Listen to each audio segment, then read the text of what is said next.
Hey everyone, it's Kyle here, Azor Hype, and I'm really excited to be starting this new video series. And what we're going to do is we're going to make predictions for the first 3 episodes of Game of Thrones Season 8. But in no way are any of these predictions based off the leaks that are popping up around the web. These predictions are carefully crafted speculation based upon the show and the book knowledge, including foreshadowing, motives, motifs, and history that George R. R. Martin uses in his world building and writing in his sweeping epic, The Song of Ice and Fire. This episode is brought to you by you. Thank you so much for sharing your thoughts on Patreon and participants in the Geek Chat poll of what episode will bring the most tears. Just a warning, if you do not want to hear episode predictions, this video might not be for you.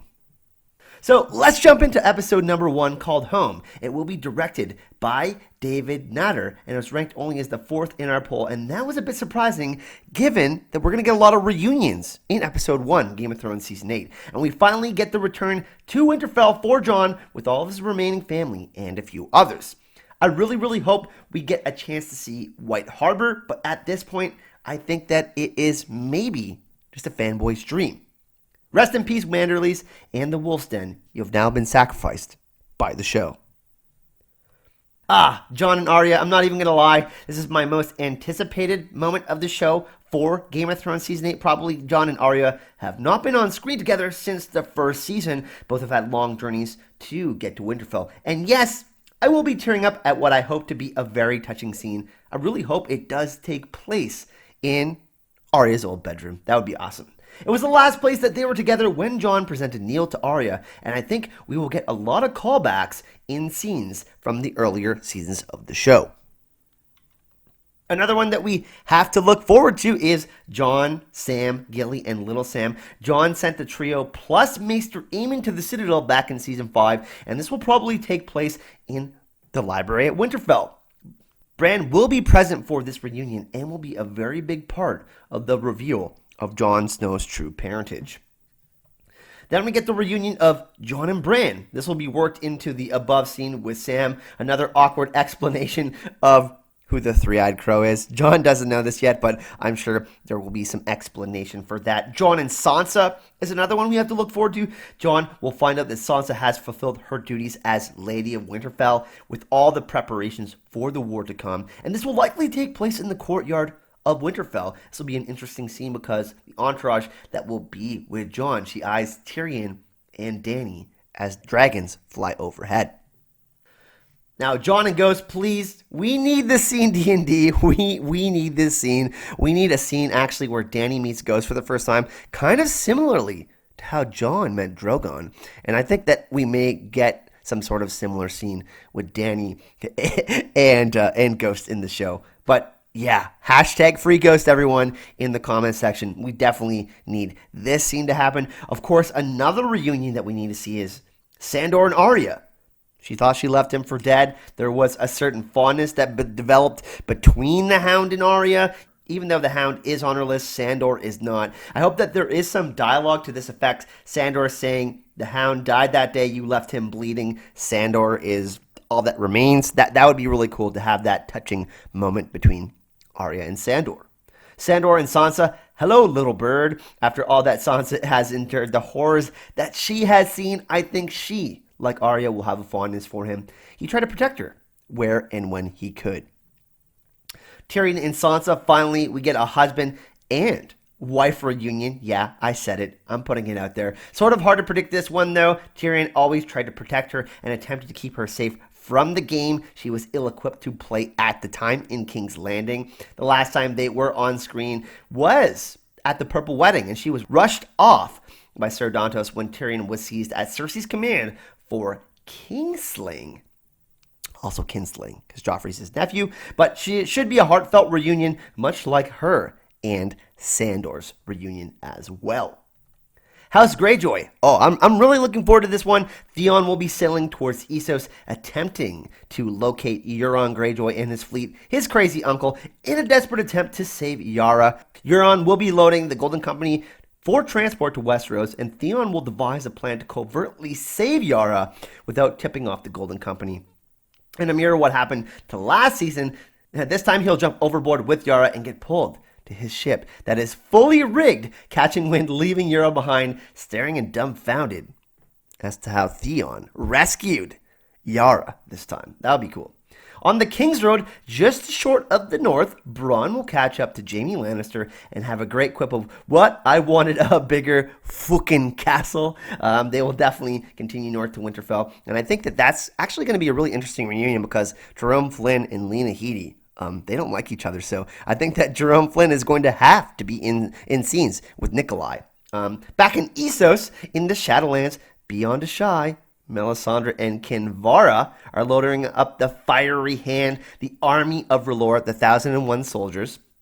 I believe we are getting that in Game of Thrones Season 8. They are seen getting underway for the journey to Westeros. They'll be looking maybe at Asshai. I'm hoping. I don't know if we'll actually see that, but I'm going to throw it out there. I think it would be amazing. Hopefully we get some sort of panoramic shots. If it is Asshai, if not, we're definitely going to see the Great Temple in Volantis, the Great Red Temple.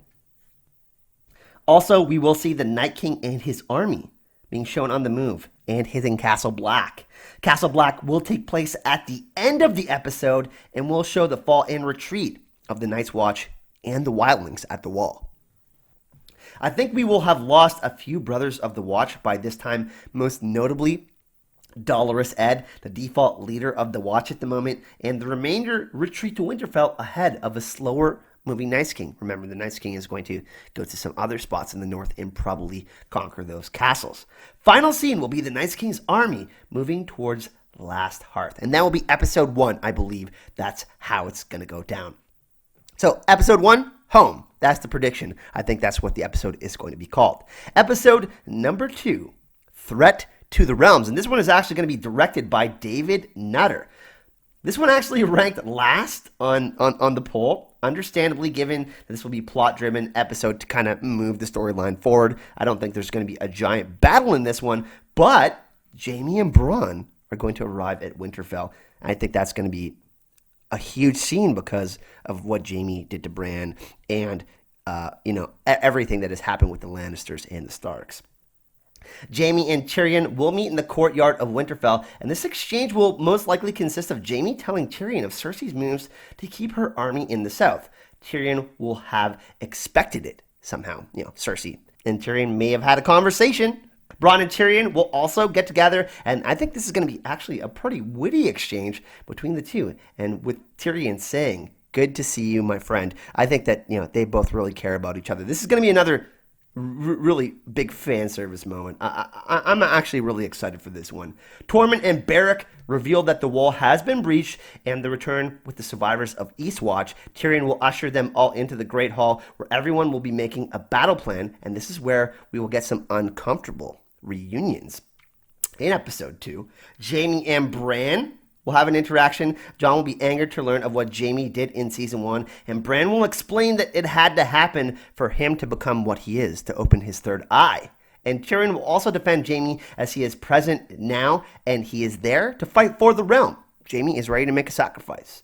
And Tormund and Beric will interject that there are bigger things at play, and the past squabbles must be put aside. So I think that this is going to be one of the bigger turning points in the season. I know that episode 2 generally doesn't have the biggest moments in the season, but this has to go down for everybody to put their differences aside to move forward. Everyone will now learn about the breach of the wall, and the remainder of Castle Black will be shown traveling to Winterfell and warning the Umber host of Last Hearth and the army of the Dead's movements. This probably will result in a raven being sent to Winterfell. Theon and Yara Greyjoy are sailing to White Harbor to get to Winterfell, or perhaps will be shown arriving at that location, and Euron's fleet will be making its arrival at King's Landing, and we'll get the introduction of Harry Strickland to Cersei as the commander of the Golden Company. Remember, this is a huge character in the books, so this is going to be included in Game of Thrones Season 8 and give us some of the backstory of the Golden Company. Maybe we get a book nod to old and young Griff. Only one can hope. I don't think it's going to happen, but there is a possibility of that happening. The rest of Dany's forces begin to arrive at Winterfell, and Grey Worm and the Unsullied, Jorah Mormont and Lord Varys are going to be there as well. As Jorah was in exile, he'll have an exchange with Lyanna Mormont about him having no interest in reclaiming Bear Island. This is when the Raven is going to arrive at Winterfell, I believe, warning that Castle Black has been destroyed, and the Raven at Winterfell will be sent to all 7 kingdoms, warning that the army of the dead has breached the wall and are heading south. We will see the fall of the Umbers at Last Hearth in this episode, and we will come back to Winterfell to find Gendry talking about weapons with Bran, Sam, and Tyrion. That's going to be an amazing trio this season. I really think that they're going to be instrumental in finding out how to defeat the Night King. How to best use Dragonglass will be talked about, of course, with weapons, spears, and arrows, tipping Dothraki weapons with it, and this might reveal a larger component of how to forge Valyrian steel. The battle plan will be to meet the army outside of Winterfell with the Dothraki, aerial support from Dany and the dragons, the Unsullied, flanked by the remaining northern allies. Archers and any other long-range weapons will be the outermost walls of Winterfell. It's a defense in layers with the intent to fall back after the initial contact with the army of the dead.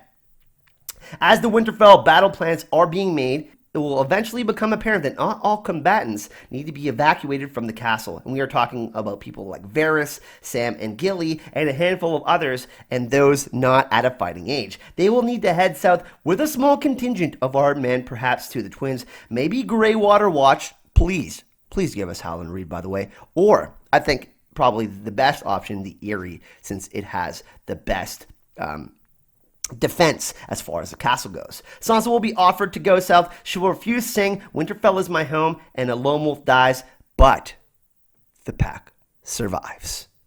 Patreon subscribers, YouTube followers, and those on various Facebook pages, please leave your questions or thoughts on this episode or any platforms, as we will be having a live stream talking about and answering all these questions from you on Saturday, upcoming Saturday. And super chat questions or comments are always welcomed as well and will be read live on the stream. So we hope to see you on the live stream on Saturday and hope that you will participate in the discussion of what we are talking about in this episode. And we're going to move on to episode number 3, and I think this is actually going to be the best episode of the season. A lot of people talk about how Battle of the Bastards is going to be amazing. Well, this door stat, 54 nights of night shooting, I believe, or is it 55? That's insane. It's ranked number 2 on the tier scale of how sad it's going to be. And we are going to lose some people in this battle. It is known this is going to be a huge battle. Battle of Winterfell will be directed by the great Miguel Sapochnik. Oh my goodness. He directed Hardhome and all those other amazing episodes, so it's great to have him back in Game of Thrones Season 8. All the last minute preparations of Winterfell will be underway, hoisting up Dragonglass arrows by the bundle, tar balls for catapults and trebuchets, and Gendry will reveal a scorpion that Jaime and Bronn helped him fashion, and that's going to help them fight against the army of the dead and Viserion and the Night King. If we were going to get any new Valyrian steel weapons, now would be the time to introduce this, perhaps a Warhammer. We did hear Joe Dempsey talk about how he might not be getting his hammer back at Con of Thrones 2018. Perhaps we will see a Noodle 2.0 or a new Ice. Only time will tell. I do think we are going to see some new Valyrian steel weapons, however. Bran will be warging into crows, flying to see where the army of the dead is, and how much time remains before they get to Winterfell. He will be reporting to Jon directly. Troops will be leaving the gate to form battle lines. Tyrion, Sansa, Davos, and Jaime will take positions on the battlements as the cold clouds begin to blot out the sun. A darkness will fall over Winterfell. Winter is finally here, everyone. The Dothraki ride to break the lines of the dead of the army of the dead and the Night's King, and boom, he's riding in with Viserion. Dany takes flight in pursuit, and a Dance of Dragons begins in the sky. Dance of Dragons 2.0 over Winterfell. Oh my goodness. I think I just creamed my pants. All the combined forces are going to be actively engaged in battle, and the flanks are holding and the lines are advancing to the army of the dead. As the battle wages, we get losses on both sides. It's going to happen. The Dothraki take the brunt of this hit. I think they are going to be decimated in this battle. And Dany breaks the sky engagement and cuts a line with Drogon's fire, giving the living time to break active and fighting back and falling back into Winterfell. The center of the line folds, falls to the rear, and the flank closed to the center, killing the remaining walkers on the side of the flame and proceed to the gates.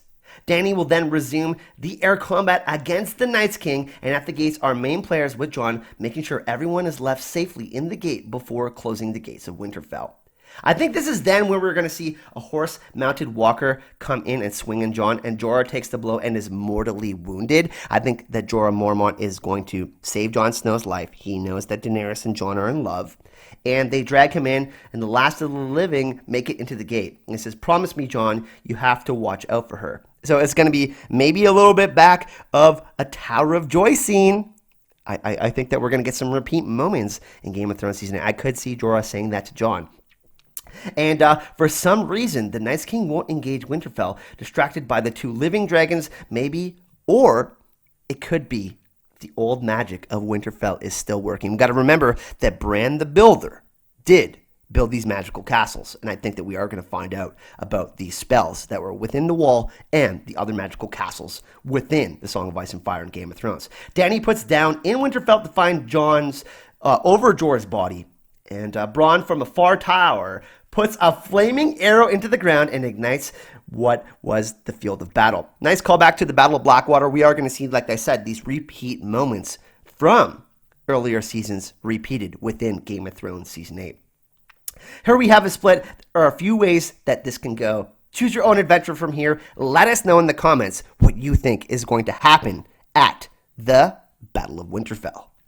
Of course, we want you to join us on this Saturday. It's going to be 2:30 p.m. Eastern Standard Time. It's going to be September 29th. Again, it's 2:30 Eastern Standard Time. And we're going to be actually talking about this little outline that we have. We kind of want to just talk about some of these predictions and things that might be happening within Game of Thrones Season 8. J.R. Rowley is going to be joining me. Of course, me and him both worked on this project together. And we're going to do a part 2, and we're going to talk about all of these other episodes. It's going to be really fun. Of course, we want your questions, your theories, your comments, and we want all of you to join part of this discussion. Of course, if you do want to support this channel, you can support the channel on Patreon. You can find the link to that in the description of this video. You will get your questions and all sorts of comments featured in videos, in upcoming videos, podcasts, all sorts of different things.